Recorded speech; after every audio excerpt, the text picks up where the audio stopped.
How do you get the derivative of an exponential function? That's what we're going to learn today. So let's start with the most basic exponential function, y equals e to the x, and we're going to figure out the derivative of it by doing logarithmic differentiation.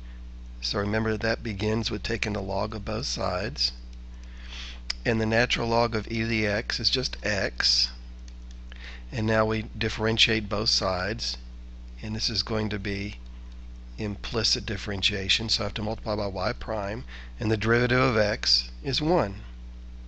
So solving for y prime, I'm going to multiply both sides by y, and we get the most amazing result. The derivative of e to the x is itself e to the x. Isn't that cool? That's probably the easiest rule to remember. The derivative of e to the x is e to the x. What does that mean? Well, here's the graph of y equals e to the x. So if I pick a random point,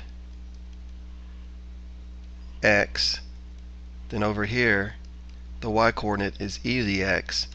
And what that means is at any point on this curve, the slope of the curve is equal to the y coordinate. So how about when x is 0? Okay, that's e to the 0, which is 0, 1. So the slope of the tangent at x equals 0 is exactly 1. Let's do some examples. Of course, the chain rule applies. So if I take the derivative of this, it's going to be e to the 5x times the derivative of 5x, which is 5. And we'll write that as 5e to the 5x. Okay, how about this one?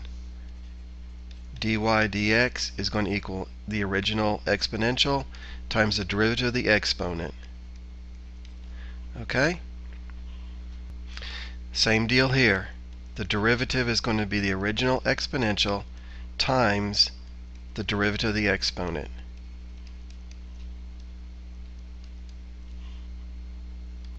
On this example, we have a product rule where x squared is u and e to the x is v.